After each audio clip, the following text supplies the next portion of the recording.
Well, hello and welcome. I'm Bill Glaskell at the Volcker Alliance, and this is Special Briefing. I'm here with our co-host, Susan Walker of the Penn Institute for Urban Research. Hello, Susan. Good morning, Bill. How are you doing?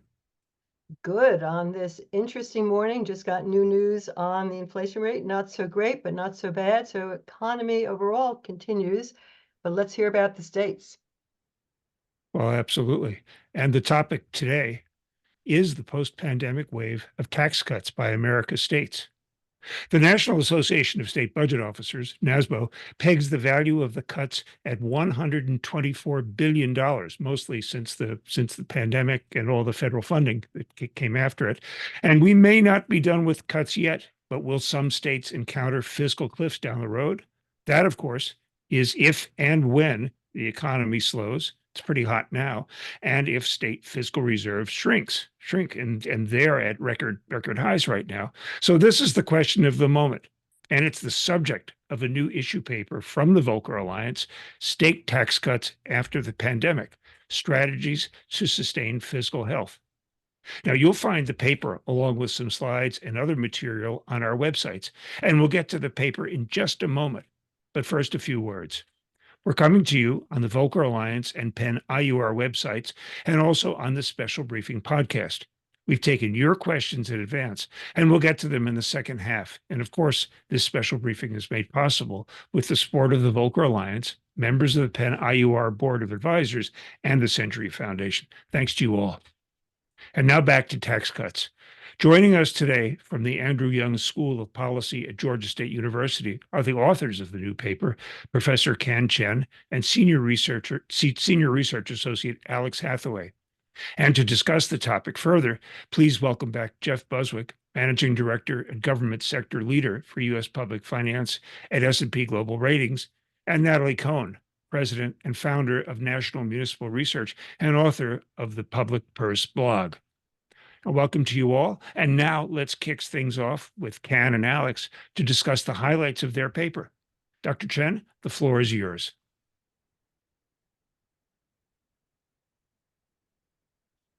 All right. Okay. Hello, everyone. Thanks for attending our webinar. First of all, I want to thank you for Volcker Alliance for providing financial support for our project. And a special thanks to Bill, to Grammar, to Noah. And it has been a great pleasure to work with you. And this project is co-authored with my colleague, Alex. And the project, basically, we try to analyzing. Okay, sorry. Can I have my slides? No? Okay, so the project, basically, you can download from Volcker Alliance website for more details. Okay, I think many of you know, right, during the pandemic, initially, we're worried about state tax revenue because we're worried about there may be recessions because of pandemic. So you can see here, right, you can find, right, in the second quarter of 2020, the tax revenue actually become negative, right? It's more than negative 5%. But after the second quarter of 2020, you can see there's dramatic revenue growth for state tax revenue. And in the third quarter of 2022, the tax revenue growth for states actually over 20%. So this is actually unexpected revenue growth. So because of unexpected revenue growth, because of large federal aid, we know many states actually have unexpected revenue surplus. This actually put the states in a very strong positions to cut the tax. Okay, next slides, please. Okay, so we know, right? Many of you probably know, right? And when government using one-time budget surplus during the good economic conditions, but for permanent expensive tax cuts, the government actually may face long-term budget changes. This is the reason why we want to focus on the project, specifically look at the long-term fiscal implication of permanent expensive tax cuts. Of course, there are a lot of interesting questions about state tax cuts, right? For example, how states make the tax cuts, and what are the major types of state tax cuts, right? And what are the costs of state tax cuts? And also, there are different ways state cut tax. And also, what are the fiscal implications of tax cuts? Okay, next slide, please. Okay, so basically what we did is we collect information on state tax policy changes. And basically we look at state legislature bills, state budget summary documents, state audit funding statements, look at state recovery plans, or other relevant resources. Okay, and we selected 5 major tax cuts for in-depth case studies. Next slide, please. All right, okay. So because of time limit, I'm not go through all the details about state tax cuts, but I want you to know is we find in the fiscal year 2021 to 2022, 39 states, they met 92 substantial tax reliefs. To break down the tax relief measures, you can see we have 5 major types state tax cuts. No surprising, we know, right? Personal income tax, sales tax are the 2 major revenue sources for states. You can see here, right? Personal income tax is the most popular state tax cuts. 33 states actually provide 54 the tax relief measures on the personal income tax.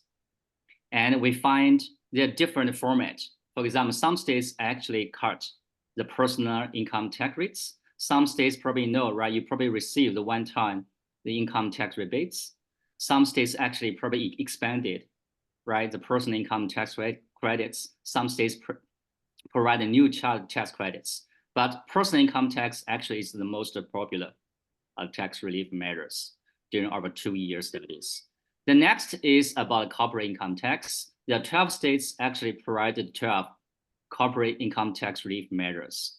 And the most states actually just cut the corporate income tax. Most states actually in the Midwest. One major reason is because of the tax competitions. And North Carolina actually is one state try to phase out currently 2.5% the corporate income tax. They want to have in future, they want to have a 0 the corporate income tax. The next is about the sales tax relief. Sales tax, actually, we found 11 states actually provide 11 tax relief measures. And the child tax relief measures basically including reduce the sales tax rates, creating new sales tax holidays like in Florida, and some states like in Kansas, they try to kill the 6.5% sales tax on groceries. The gas tax, the 8 states actually provide the tax relief measures. You probably know in the 2022, because the higher the gasoline price, many states actually try to provide gas tax relief. So 5 states actually have a gas tax holiday, including my home state, Georgia. Georgia actually provide gas tax relief from the March to December.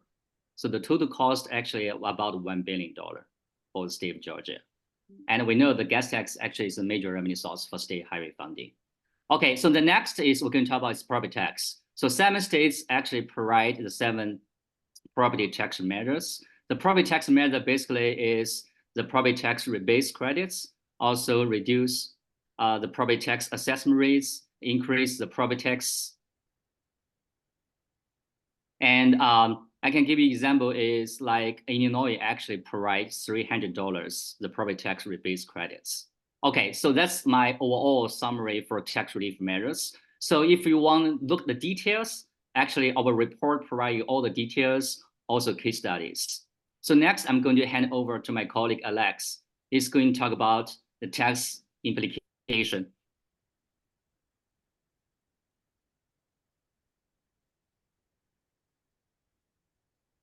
All right, thank you, Can, and thank you, Bill and Susan, for having us. We appreciate it. So I'm going to continue off of what Can started, and I'm going to discuss our recommendations or suggestions we have for states as they go forward. And we're going to think about this through the lens of best practices so that states can be have sustainable finances in the long term. So as we know, during FY 2021 and 2022, states had this unique blend of one-time pandemic aid, and then they also have this unexpectedly strong tax collection season. So they end up with these record surpluses, and many of them, of course, then implement tax cuts across the nation. So this begs the question then, what happens when the next serious fiscal shock comes? States that have opted for permanent tax cuts recently, especially during such an unusual time, could face depleted safety net funds and less generous aid in the future. So taking that into consideration, our report proposes 4 strategies that states can consider going forward when they implement future tax reductions. So first, states should think about implementing tax policy changes that are temporary and require reevaluation over time. So tax reductions that must be reassessed periodically in light of the most up-to-date economic trends, that not only exerts a level of caution, but it also can help to make a nonpartisan case to policymakers about the advantages of careful adjustments to tax policy. So in Illinois, for instance, they implemented a series of temporary tax changes in 2022, amounting to about $1.8 billion. And they did this through one-time personal income and property tax rebates, temporary cuts in some of their sales tax categories, and they did 3 tax holidays. But not all states took this approach. For instance, Wisconsin permanently reduced its third personal income tax bracket rate from 6.25% to 5.3%. And that marks the most substantial single-year reduction in that bracket since the late 1980s. And through that, they've seen a nearly $1 billion reduction in personal income taxes in that year, which is about 5% of its general fund expenditures in 2022. So even though Wisconsin was in a pretty good state at the time, we still have to think about that these changes are substantial and they were implemented quickly. And so they could pose constraints in the future, depending on what the future holds. It's also worth noting that the same process of reevaluation should be applied to tax increases. So a case in point, in New York, they implemented a temporary corporate income tax rate change for FY 2021 through 2024. So using a temporary approach here invites greater scrutiny. So if policymakers wish to extend the provision, they can look into how impactful and effective the change was, and then compare it to what condition the state is currently in so that they can make the best case possible for keeping or changing the rate going forward. Our second suggestion is integrating well-designed triggers to help manage tax measure phase-ins. So triggers can temper the unpredictability linked to tax policy changes.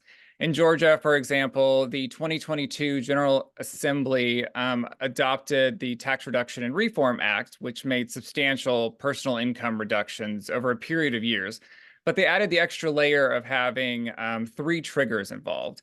And importantly, these triggers incorporate measures over multiple years. So they look at the net revenue collections in the previous fiscal year against those in the 5 prior years. So you can't have a single good chance year that then allows the rate change to kick in.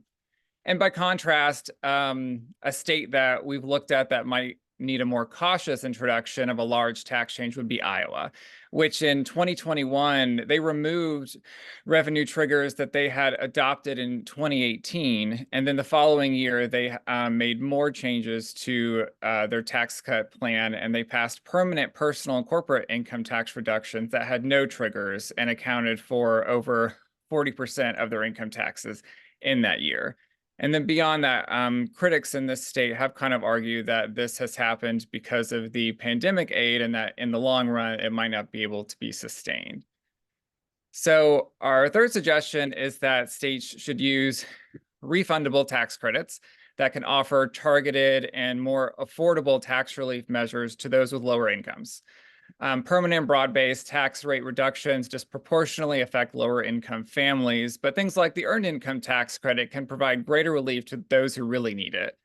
So in 2022, for instance, Maine adopted several tax relief measures, including refundable tax credits for low and middle income property owners, and they expanded the state's earned income tax credit by $400 per family.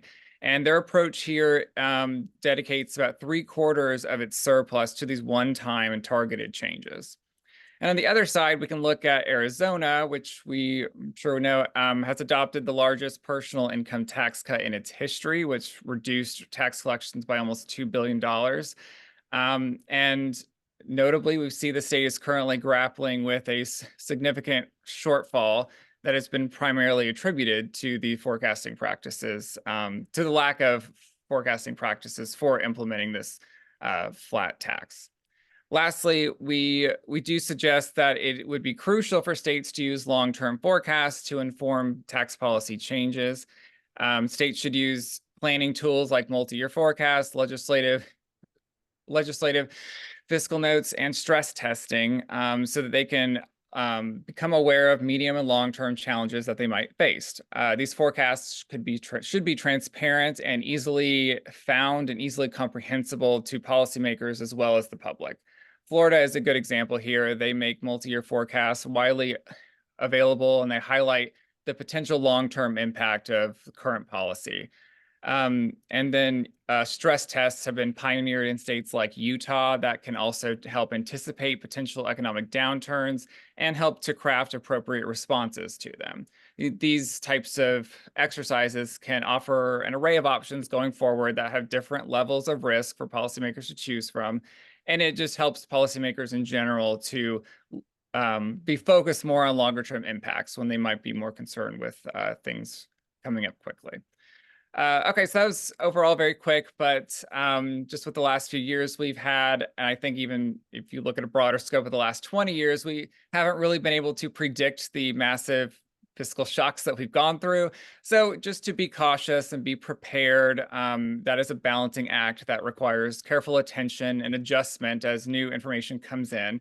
So overall, we think states should be careful in their approaches to enacting tax relief measures and do their best to consider long-term sustainability. Thank you. Well, thanks, Alex. Just a little note, Susan and I were discussing this offline before we started. It looks like there may be more room to go. We mentioned that there's other states considering tax cuts right now. The ALEC, the nonprofit organization, they calculated that the top marginal state and local personal income tax rate has fallen about 10 basis points between 2022 and 23 to 5.65%, but that still leaves it at a 10-year high.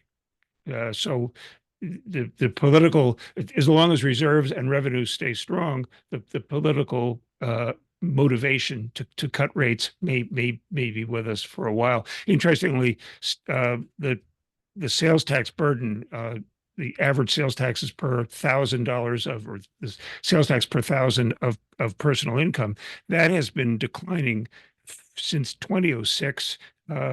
And is just a long-term secular decline. So you may see some action to broaden the sales tax base, or even raise sales taxes, which is a possibility in a few states with some mass transit deficits. So there's a lot of action in this department, and there's also a lot of action right here. I want to remind you that you're tuned to special briefing from the Volcker Alliance and Penn IUR. The archived editions of all the special briefings are on our websites and the special briefing podcast. And now, with the little commercial over, let me hand the mic over to Susan to introduce Jeff Buswick. Susan, it's all yours. Yes, thank you very much, Bill. And thank you so much, Alex and Con, for this terrific report. And I recommend to our listeners to read the report itself. It's just filled with fascinating detail on all of the taxes. And my state has reduced corporate taxes to what appear down from one of the highest rates in the country, second highest, I believe, near 10%, over the long run down to 5%. So that appears to be perhaps a trend, but these changes are very specific to the state. So it's terrific to have them compiled in this way. So this is quite a contribution, and we thank you. And now we have to comment on the report our two panelists, our experts. And to start us off, we have Geoffrey Buswick. Geoffrey is the Managing Director and Global Sector Leader of S&P. Geoffrey, so what do you make of this? We have some tax cuts, but we also have record collections and, of course, the federal assistance. Where are states overall now, and where do you see them in the long run? Yeah, thanks, Susan. Great to join you again here. The short answer is right now our ratings are quite positive. We have very high ratings. The state sector is the highest rated sector within public finance ratings, and we have 6 states on a positive outlook and none on negative currently. So the situation post-pandemic with the revenue strength is ratings are high. And like you, I enjoyed reading Alex's paper. I believe that it highlights many of the credit attributes that we look at in ours and shares and compares some of the policy decisions in pretty interesting ways. I think there's a lot that they bring to the fore that causes us to think about these actions. How we think about them at S&P is when you look at tax cuts, it's partly through the state's lens of structural balance. Remember, credit ratings, which we assign, it's a relative view that willingness and ability to pay debt in a timely manner is in line with legal documents. So we would consider anything that could strengthen that ability to pay or weaken that ability to pay. Taxes being the primary funding source for general fund revenue, we'll consider any change in tax structure or revenue source in our committees. And as the paper highlights, right, thanks to stronger than projected growth across many revenue streams the past few years and the ability to build the reserves to all-time levels, typically well above policy, most states have passed tax cuts and relief in some form. That table 1 that Ken had showed goes through that in great detail. These cuts are often explained as a way to provide relief to taxpayers following significant collections, and sometimes it's considered over collections, and that's always debatable if it's over collection or just a missed forecast. But we're not done with what we've seen. More state tax cuts become effective or phase in 24, possibly beyond with those triggers that Alex just discussed. And further, bills are being discussed at state legislatures right now as the fiscal 25 budget is being adopted. So this trend of state tax cuts is ongoing. Healthy reserves and overcollections aren't the only reasons that we hear for health cuts. Very often, cuts are approved with the goal of furthering a more competitive tax environment. This is in a goal to spur economic development, and that is a cyclical effect to help generate additional or different types of revenues. So we've heard this justification regularly too, and the timing of certain tax cuts, though, could prove untimely and compound revenue softness if and when the economic conditions weaken. So let me talk about that a second. The key component of our state analysis is whether those recurring revenues are sufficient to cover recurring expenditures. Again, that's structural balance. In the Georgia State paper, I thought it was really helpful the way they called out the permanent tax cuts apart from the one-time rebates or actions. One credit view that we often talk about and we take is that it's usually a lot harder to raise revenues in times of fiscal stress than it is to cut when coffers are full. So it's easier to forecast what that short-term temporary tax cut may mean than what a recurring tax cut could be in an imbalance and cause an imbalance at a future point. Now, we're both talking about the concept of tax cuts, but also the cuts adopted in the past couple of years. But right now, it's about 50-50 if states are hitting their revenue estimates for 24 or not. Those that are missing are generally not missing by much, but there are exceptions. And we've talked, California and Massachusetts have had to adjust expenditures due to underperforming revenues. And as Alex just highlighted, right, Arizona is currently looking at how to resolve a significant missed revenue forecast. On the other side, there are those states exceeding their fiscal 24 forecasts. Those aren't necessarily grossly overachieving. So I would say for the most part, revenues are performing close to expectations, and any miss is well below reserve levels, which again, right, we've talked about, it's at an all-time high. So looking ahead, our U.S. chief economist is forecasting GDP growth for calendar 24 at 2.4%. Pretty easy to remember, 2.4% in 24. It's like a catchphrase. But with inflation continuing to cool, this rate could be above the target 2% desired by the Fed. So coupled with continued job strength and wage growth, revenues this calendar year are expected to hold. So should budget forecasts, as we've seen recently, be held close to actual? And that's what we're seeing for fiscal 24. Basically, they're trending. and no exogenous shocks to the system, we don't believe these tax cuts that we have seen are expected to affect credit in 24.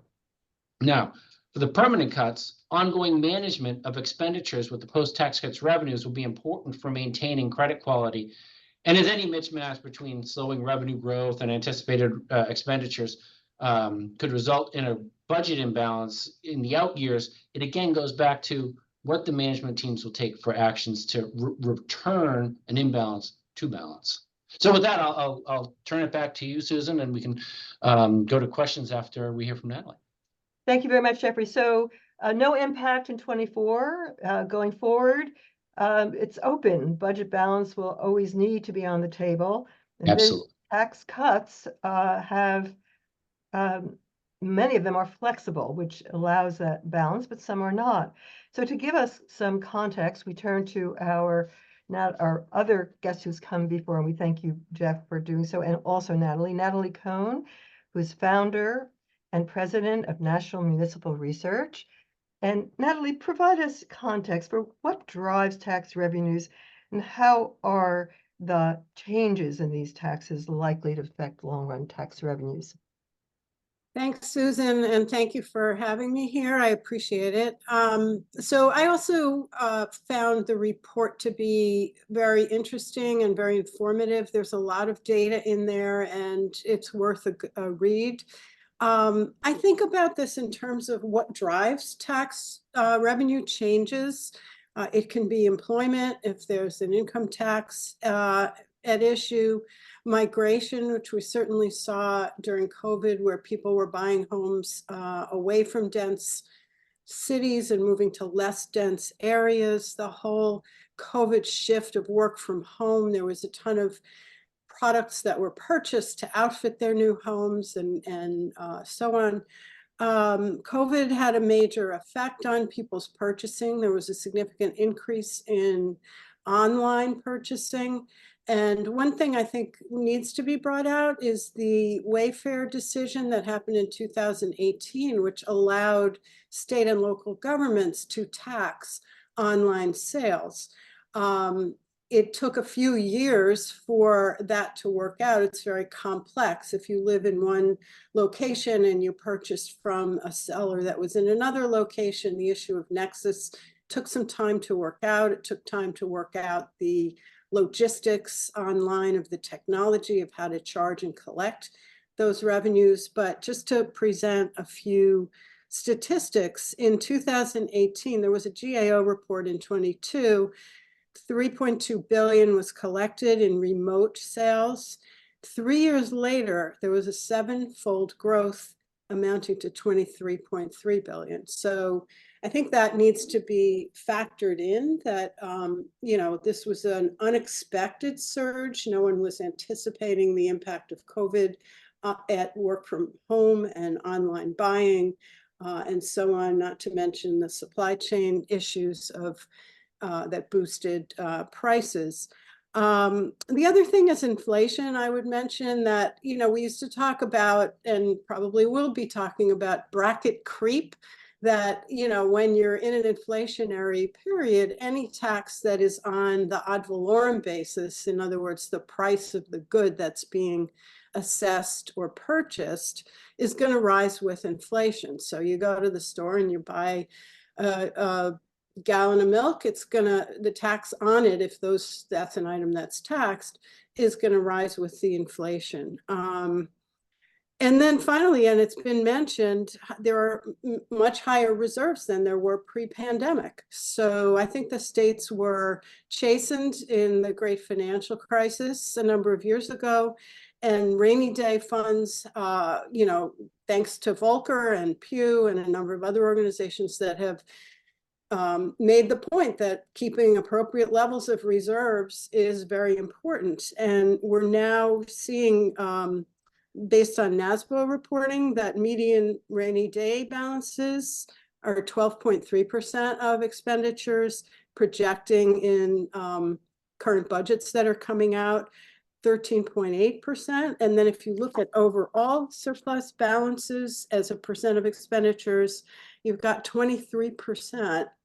And that's pretty darn good. I think this is a very good story. So I would just conclude and say, yes, I think the recommendations and the discussion around being cautious and prudent and being careful not to embed permanent tax cuts.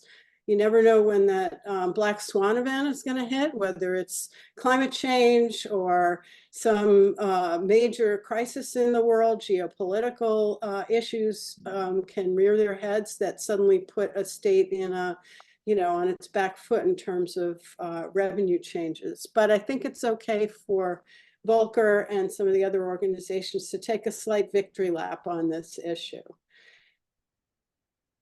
Well, thanks. Thanks so much, Natalie and Jeff for your comments.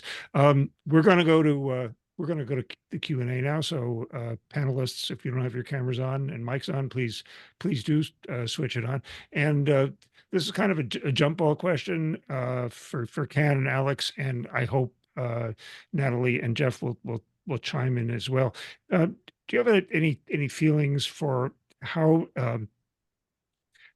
does the state's fiscal health post pandemic, post ARPA, compare across states that cut more aggressive taxes like sales tax and gas taxes versus states that cut income taxes? Is there any early word on that? Yeah, I think that is great questions. In the report, we didn't compare, but we do see yes, huge variation. Some states actually they're very strong fiscal health, but they cut a lot of personal income tax. States actually have a weak fiscal health. They do actually not cut significantly all the tax. So I would think it's a mix. It's mixed pictures, regardless of how much they receive from federal aid. But in the case they have strong unexpected revenue growth, they did a lot of tax cuts. One of the major motivations still I would think is about politically.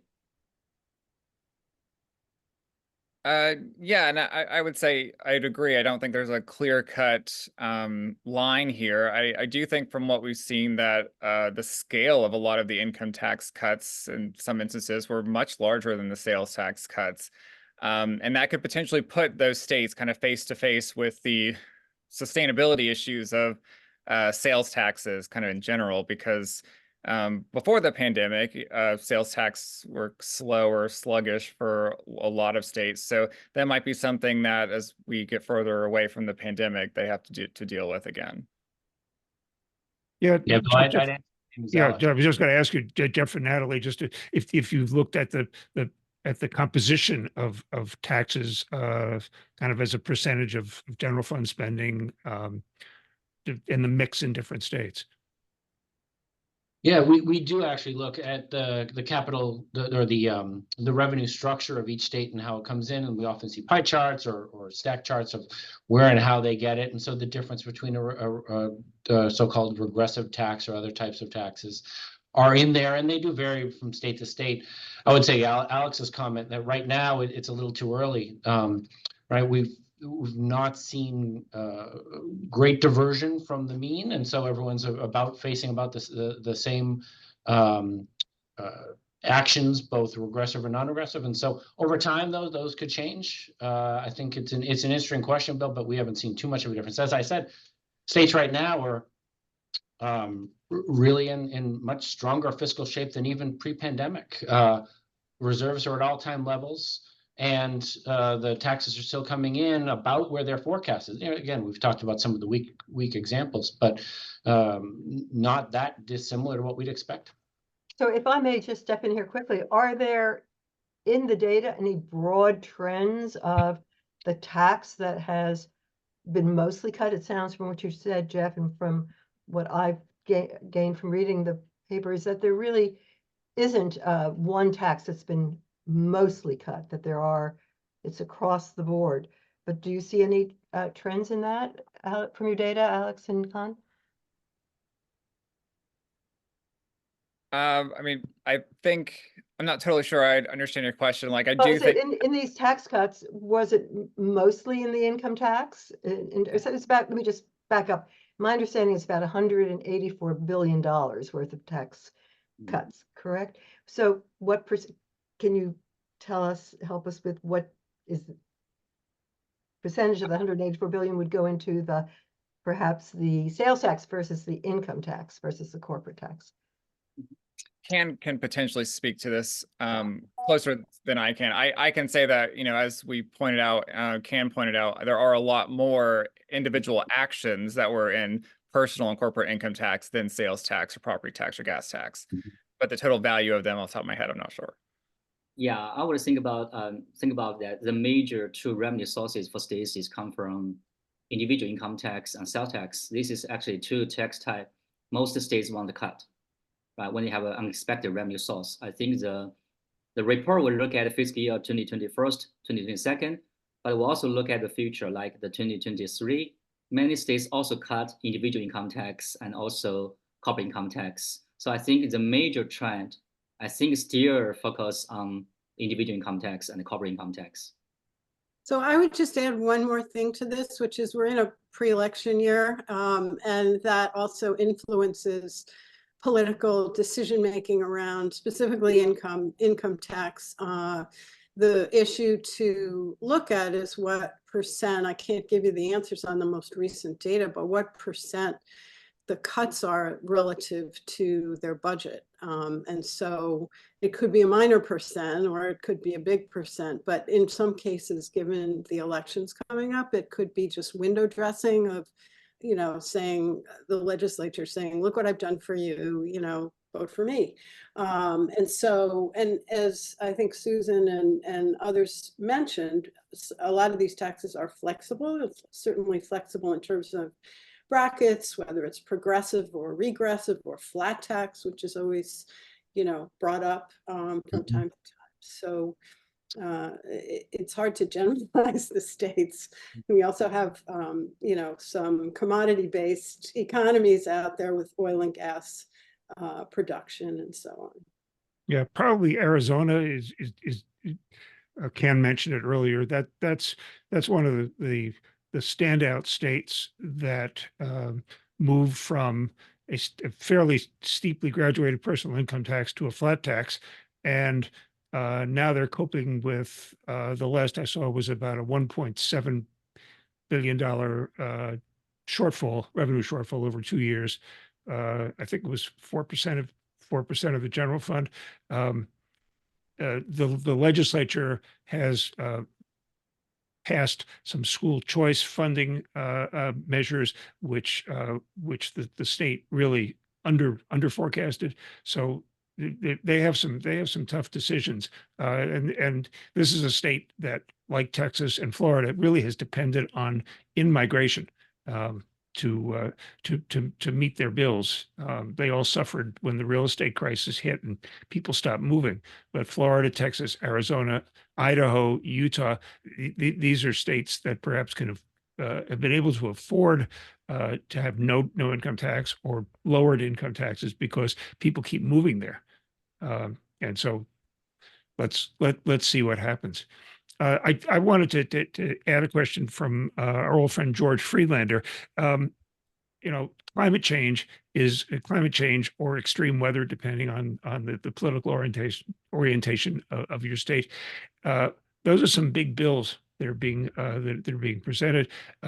If Congress shifts over to Republican hands, some of President Biden's climate finance measures may be like the Inflation Reduction Act may be in jeopardy. So how are states going to cope with this? And these aren't just coastal states. We have wildfires in Texas. We have you know, just floods in the midsection. What kind of a burden does this put on the tax system going forward? And that's a jump ball question as well. And anybody take it. Yeah, I would just say extreme climate events. I've stopped saying climate change and stopped using the words ESG for those reasons as well. But we certainly have our share of extreme climate events in terms of look at Texas, look at Florida. There are forecasts that next year is likely to be an intense hurricane year along the Atlantic coast. If you get into the weeds, there are these effects, El Nino and La Nina, and we've had El Nino in the last year or so.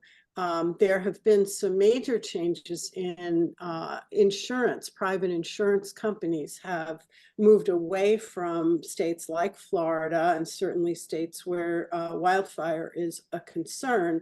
And so there are political views that say climate change is a hoax, it doesn't matter.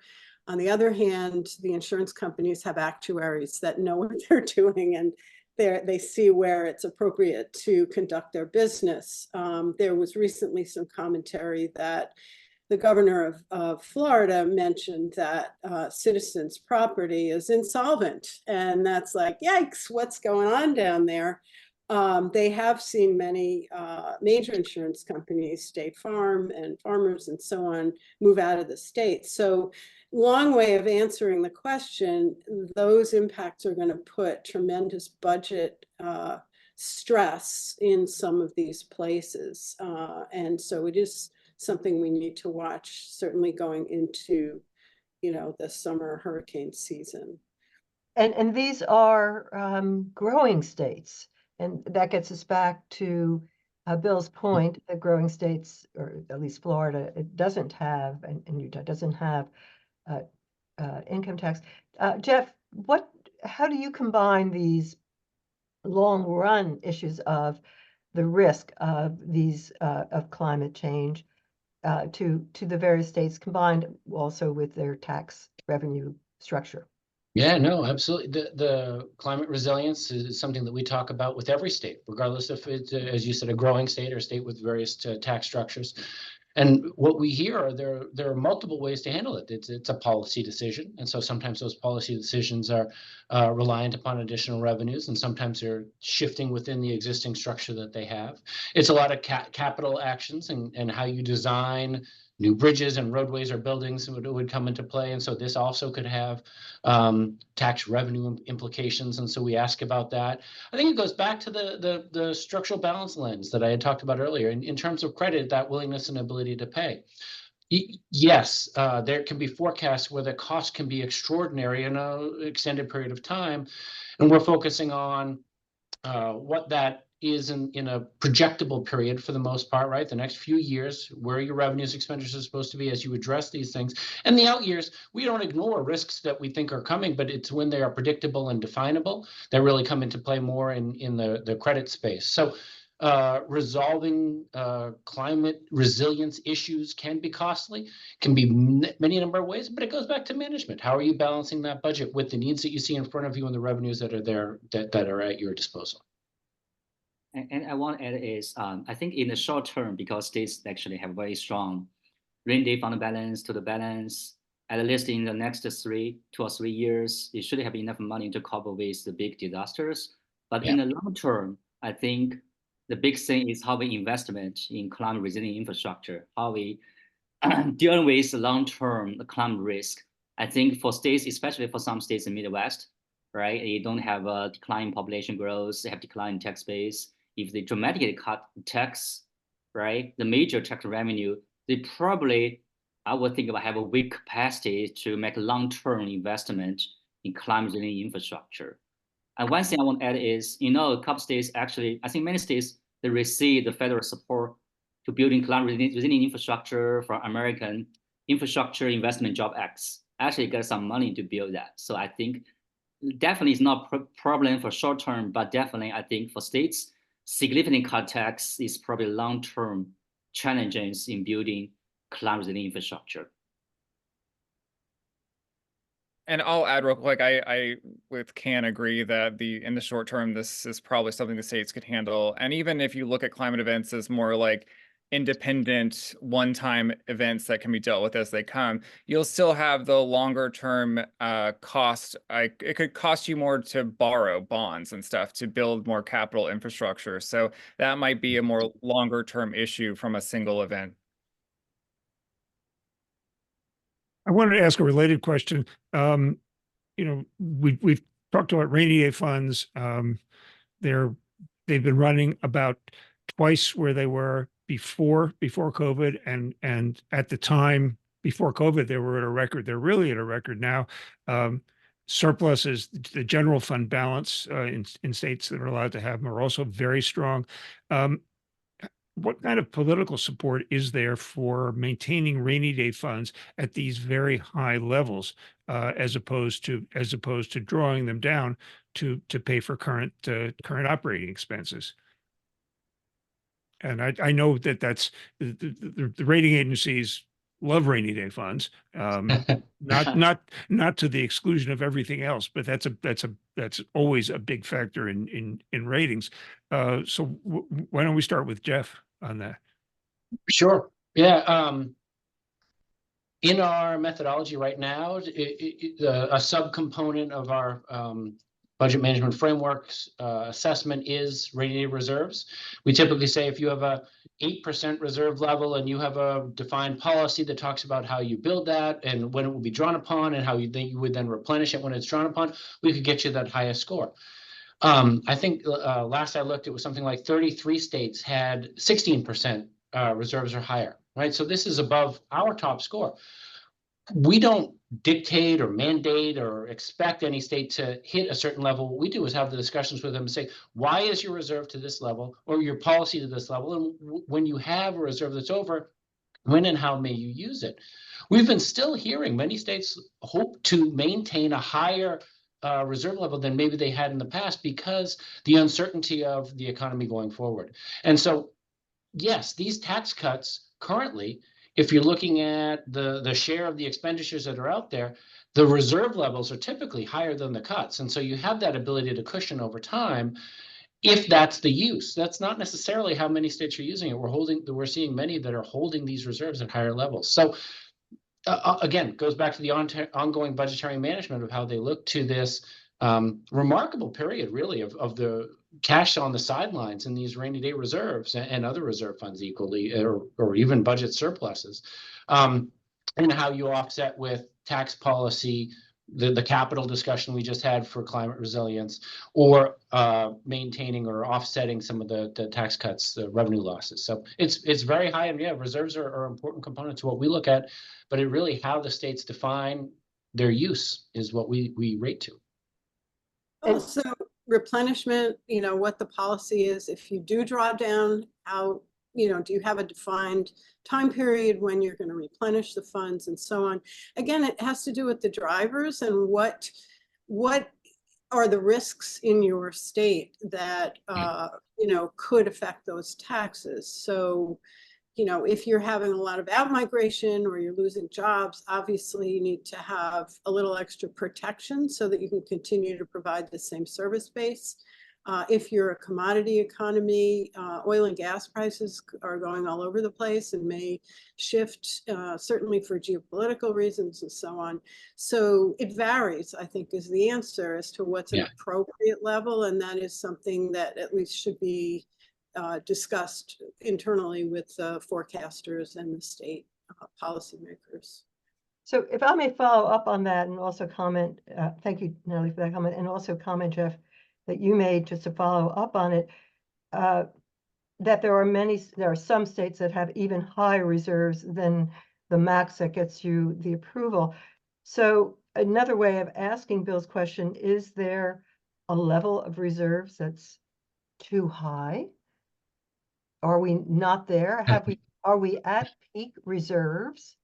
And then I do have a follow-on question to that, but do you think that we are at this moment in time at peak reserves? That's really for everyone. Perhaps though we can start with you, Jeff. I do think there is a point where constituents would say, why are we paying more taxes on a regular basis if you have so much on the sidelines? Now, where that point is and if we're at the peak, it's really hard to gauge. But I do think there's a point where we've seen it in instances with tax increases or rate fee increases, that there's some kind of rate revolt or tax revolt where people feel like, wait, you're holding more cash in reserve.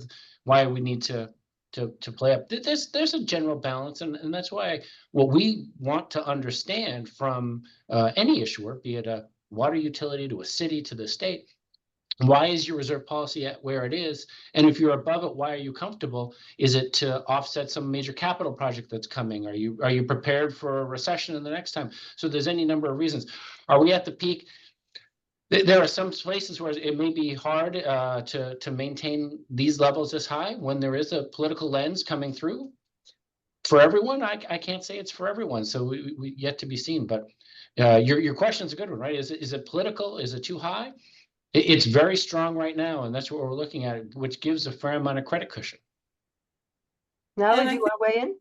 Yeah, I just wanted to mention, I mean, just if you study some of the history of tax limitations, and to Jeff's point, that when there's a significant increase in one of the taxes, you tend to have a rebellion. And so in the late 70s, you had a whole bunch of tax limitation measures that were passed by the voters. You know, Prop 13 is one of the most famous ones, but they were all across the board.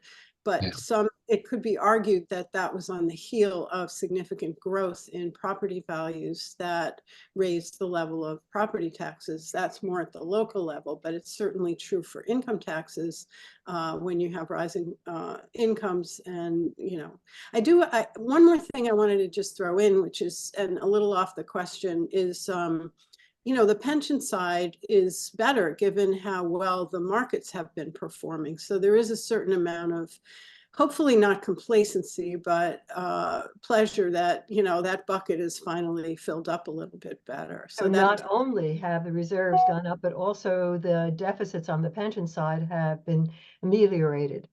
Absolutely, yes. Yeah, ameliorated might be a little strong, that it stopped getting worse anyway, and got marginally better. And Voice of reason here. and we'll see. You know, there are some states.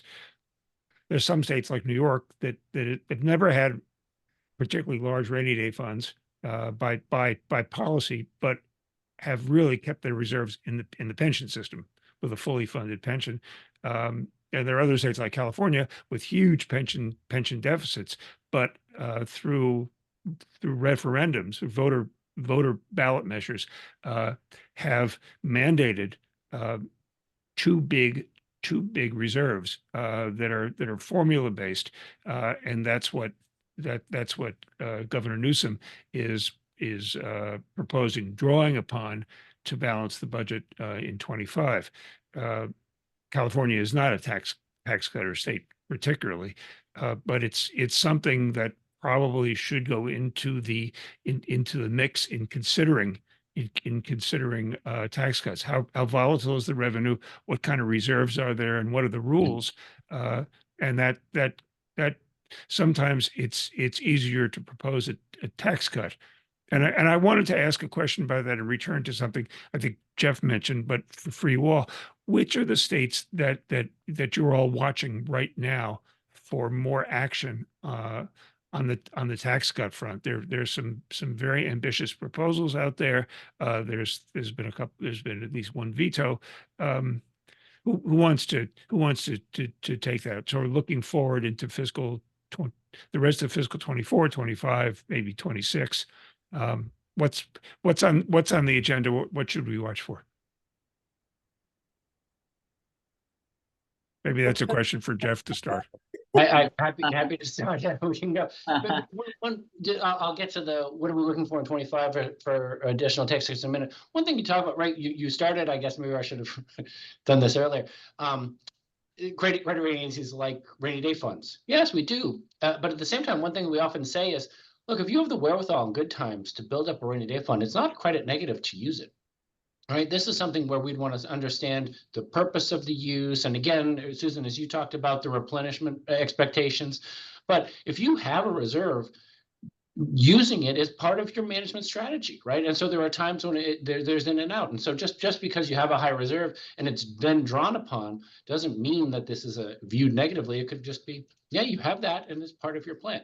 Now we'd want to know how long you'd want to use it for. Is this multiple years? Is it one time would it come? So I think with the reserve, we can do that. As for states that we're looking at, I think, Bill, you're right. I mean, we've talked a little bit, Alex mentioned Arizona had a tax proposal go through and the revenues have not come in as expected. And so they're trying to remedy that.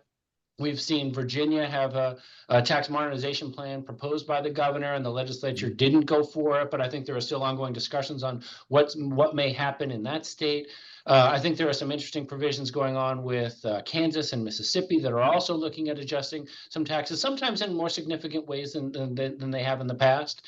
And so as the legislative bodies in each of those states debates what's presented to them, there may or may not be change. And those are, I think, some of the ones we can start talking about if you wanted to start there. And in the report, you do have a couple of pages on some states that are increasing taxes. It's a handful, but it's in there. You included that as well. Right. Yeah, And Con, there's, maybe you want to expand upon yeah. that. Do you see what are those states that increased, and do you see in 2023, 2024 increases, decreases? What do you see? I would think the majority as would still be tax cuts. I think still be most popular, especially if states have elections. I think economy is still good, even we're not sure about the future economic conditions. But right now, the economy is still good, right? States actually they show sign of a slow revenue growth, but still they have a positive revenue growth. So I think I would expect in the fiscal year 2024, still a lot of states want to cut tax, but maybe less maybe less aggressive compared with the first round. Yeah. So I think this is, and also still, as I mentioned before, still focus on the personal income tax, corporate income tax, especially for corporate income tax. This is a lot of states think about tax competitions, right? If you cut income tax, corporate income tax, I probably want to also do that because we want to attract business to move into the states. Yeah. So that may be one trend that we see continuing. Yeah. Mm-hmm. And you also may see either tax or fee increases to support mass transit. New York may or may not be able to go forward with its congestion pricing fee. Massachusetts, the Massachusetts governor is proposing new spending to prop up the MBTA. New Jersey is the governor has proposed a tax, a corporate fee, as he calls it. It's a corporate tax. But there are still other systems, especially in California, that don't have a long-term source of support. And that's I think something you're going to have to watch. Yeah, I want to add one thing is probably one thing many states consider it new fee is for electric vehicle. We know many states, we know gas tax is the major revenue source for state highway funding, but because of the growing use of electric vehicle, actually people use electric vehicle, they don't pay the gas tax, right? So this is significant loss for the revenue sources for state highway funding. So I can see, I think right now probably around 30 states, they already have electric vehicle fees, but still not enough because we'll see dramatically revenue impact from EV use. I would see in the future, maybe more states will be charged electric vehicle fee. Mm-hmm. Yeah, I would agree with that. There may be a bit of a pause right now in EV electrical vehicle production and usage and so on, given the need to have charging stations at appropriate distance so that people can actually use their cars. But yes, the gas tax is a state, traditionally a state tax, and it's going through a transformation. So it will go that way. So we have about 1 minute left. I'd like to ask all the panelists for a grade of the states in these changes. A, are they exemplary in looking forward in a cautionary way, which perhaps Natalie, you start us off, or let's go forward. How would you grade these actions? Maybe B+, I would say. Which is pretty good. Yeah, I expected an A. Okay, yeah, Jeff? Yeah, I go in the B+ range as well, right? It's a fair amount of overcollection, and people are expecting a tax rebate or an adjustment. And then when you see the long-term trends, like as you talked about with sales tax, or some things we still need to adjust for gas tax, states are thinking about it in many creative ways. So I'd say B category probably makes sense. Con, how do you do it? How do you grade this? For me, it depends your angle, right? If we think about long-term fiscal sustainability, I probably give the B-. But we haven't talked more about equity issues because one of the purpose cut tax is one provide tax relief. Okay, you got to move quickly. So I'm giving it a B+. I want to give you C. I will give you C from equity perspective. Yeah. Alex? Alex, you want to add to the grading of your co-author? I would join the group, say about a B or B plus. I think that we're not raising any alarm bells here. You know, we're saying that if we look in the long term kind of thing, they're making a lot of changes in a very weird time and when they have unusual levels of reserves. So, you know, could they have done things differently? Probably, but they're also not going to be pinching their pennies anytime soon. Well, I'm going to be a top grader and throw in a grade myself here and say A minus B plus because so many of these changes are temporary and are dependent on the future. But a great job, and A definitely for the paper. To you, Bill. Well, thank you, Susan. And I'm going to refrain from grades, but it looks like it's a BB plus average, which ain't bad. And that's it for this edition of Special Briefing. Up on your screen is are all the contacts for the speakers today. They'll also be up on the website, so you can, if you want to follow them up or follow up with them, here they are. And please call either of us or text either of us anytime. And that's it for this edition of Special Briefing. Thanks so much to Susan Wachter, to our panelists, and you, our audience, for joining Special Briefing today. We'll be back on March 28th, so watch our websites and your email for details. Thanks also to the Volcker Alliance, members of the Penn IUR Board of Advisors, and the Century Foundation, and special thanks to the folks behind the mic, Graham Dowd, Noah and Ritzenberg, Idalis Foster, Arden Jordan, and Diana Lind. And remember to catch up on this and all of our other special briefings on our podcast. And so for now, I'm Bill Glaskell with Susan, and we'll see you in March.